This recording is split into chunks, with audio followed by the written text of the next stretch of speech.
ವಿದ್ಯಾರ್ಥಿಗಳೇ ಲಕ್ಷ ಕೊಟ್ಟು ನೋಡ್ರಿ. ಮೊದಲು ಯಾವ ಕ್ರಿಯೆ ಬಿಡಿಸ್ಕೋಬೇಕು ನೀವೆಲ್ಲ ಲಕ್ಷ ಕೊಟ್ಟು ಬೋರ್ಡ್ ಕಡೆ ನೋಡ್ರಿ, ಚೆಂದಂಗೆ ನೋಡ್ರಿ, ತಿಳ್ಕೊಂಡು ನೋಡ್ರಿ. ಯಾಕಂದ್ರೆ ಇದು ಸೈನಿಕ್ ಸ್ಕೂಲ್ದೊಳಗೆ 75ನೇ ಇಸ್ವಿ ಒಳಗೆ ಬಿದ್ದದ ಇದು ಕ್ವಶನ್. ಈ ಸರಳೀಕರಣಗಳು ಭಿನ್ನ ರಾಶಿಗಳು ಏನವ ಆಯಾ ಒರಿಜಿನಲ್ ಕ್ವಶನ್ ಪೇಪರ್ ಇರ್ತಾವ, ಅವತ್ತೊಂದು ನಾವು ತಿಳಿಸ್ತಿರ್ತೀವಿ. ನೀವು ಲಕ್ಷ ಕೊಟ್ಟು ನೋಡ್ರಿ. ಈಗ ನೋಡಿ, ಈಗ ಭಾಗಾಕಾರ ಕ್ರಿಯೆಯನ್ನು ಮೊದಲು ಬಿಡಿಸ್ಕೋಬೇಕು. ಯಾವ ಕ್ರಿಯೆಯನ್ನು? ಭಾಗಾಕಾರ ಕ್ರಿಯೆಯನ್ನು ಮೊದಲು ಬಿಡಿಸ್ಕೋಬೇಕು. ಬರೋಬ್ಬರಿ ನೋಡ್ರಿ. 9 5 45 1 3 48, 48 5 ಭಾಗಿಲೆ ಅದನ್ನು ವಿಷಮ ಭಿನ್ನ ರಾಶಿ ಮಾಡ್ಕೊರಿ. ಅಂದರೆ ಮುಗಿದು ಬಿಡುತ್ತದೆ ಗಣಿತ. 2 5 ಬರೋಬ್ಬರಿ 48 5 ಭಾಗಿಲೆ ಇದ್ದದ್ದು ಏನಾಗ್ತದೆ? ಗುಂಡ್ಲೆ ಚಿಹ್ನೆ ಆಗ್ತದೆ. ಮ್ಯಾಲೆ ಏನಾಗ್ತದೆ? 5 ಆಗ್ತದೆ. ತಳಗೆ ಏನಾಗ್ತದೆ? 2 ಆಗ್ತದೆ.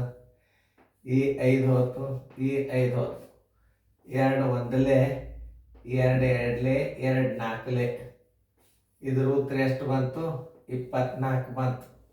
ಇದನ್ನ ಎಲ್ಲಿ ಇಡಬೇಕಂದ್ರೆ ಇಲ್ಲಿ ಈ ಚಿನ್ನದ ಮುಂದೆ ಇಡ್ಬೇಕು, ಹೊಳ್ಳಿ ಹಚ್ಕೋಬೇಕು. ಬರೋಬ್ಬರಿ 22 ಪ್ಲಸ್ 5.13 ಗುಂಡ್ಲೆ 1.12 ಮೈನಸ್ ಇದರ ಉತ್ತರ ಎಷ್ಟು ಬಂದದ್ದು? 24 ಬಂದ. ತಿಳಿತಲ್ಲ ನಿಮಗೆ? ಲಕ್ಷ ಪಟ್ಟು ನೋಡಿ. ಯಾವುದೇ ಒಂದು ಭಿನ್ನ ರಾಶಿಯನ್ನು ಸರಿಯಾಗಿ ಅರ್ಥ ಮಾಡ್ಕೊಂಡ್ರೆ ನಿಮ್ಗೆ ಗೊತ್ತಾಗಿಬಿಡುತ್ತದು. ಯಾವುದೇ ಒಂದು ಗಣಿತ ನಿಮಗಿದು ಬರಂಗಿಲ್ಲ ಅನ್ನೋಂಗಿಲ್ಲ, ಬಂದೇ ಬರ್ತದೆ. ನೀವು ಚೆಂದಾಗಿ ನೋಡ್ಕೋಬೇಕು, ಸರಿಯಾಗಿ ತಿಳ್ಕೋಬೇಕು. ನಾ ಈಗ ಎಷ್ಟು ಚೆಂದ ತಿಳಿಸಿ ಹೇಳ್ಕತ್ತಂದು ನೋಡ್ರಿ.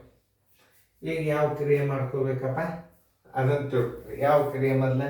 ಈ ಗುಣಾಕಾರ ಕ್ರಿಯೆಯನ್ನು ಮೊದಲು ಮಾಡ್ಕೋಬೇಕು. ಆಮೇಲೆ 5 3 15 1 16 16 3 ಗುಂಡ್ಲೆ 2 1 2 1 3 2 ಈ 3 ಹೊತ್ತು, ಈ 3 ಹೊತ್ತು. 2 1 2 8 ಎಷ್ಟು ಬಂತು? ಇದ್ರದ್ದು ಉತ್ತರ 8 ಬಂತು.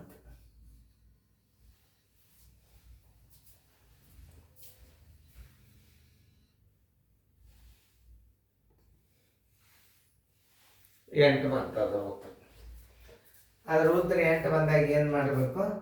ಇದನ್ನು ತಂದು ಎಲ್ಲಿಡಬೇಕಪ್ಪ ಅಂತಂದ್ರೆ ಕರೆಕ್ಟಾಗಿ ಈ ಪ್ಲಸ್ ಮತ್ತು ಮೈನಸ್ ನಡುವೆ ಈ 8 ಇಟ್ಬಿಡ್ಬೇಕು. ನೋಡಿ ಹೆಂಗೆ ಹೇಳ್ತಾನೆ ನೋಡಿ. 22 ಪ್ಲಸ್ ಅದ್ರ ಉತ್ತರ ಎಷ್ಟು ಬಂದದ? 8 ಬಂದದ. ಮುಂದೆ ಮೈನಸ್ 24 ಬಂದ. ಈಗ ಇದು ಏನಾಗ್ತದೆ? ಪ್ಲಸ್ ಆಗ್ತದೆ. 22 1 8 30 ಆಯ್ತು. ಮೈನಸ್ 24 ಎಷ್ಟು ಉಳಿತದ ನೋಡ್ರಿ? 6. ಆನ್ಸರ್ ಇಸ್ ಈಕ್ವಲ್ ಟು ಎಷ್ಟು? 6. ನೋಡಿ, ಇದನ್ನು ಇಷ್ಟು ಚಂದ ತಿಳ್ಕೊಂಡ್ಬಿಟ್ರೆ ಮುಗಿದ. ಸರಿಯಾಗಿ ನೋಡ್ಕೊರಿ, ಚಂದಂಗೆ ಫೇರ್ದಾಗ ಬರ್ಕೊಂಡು.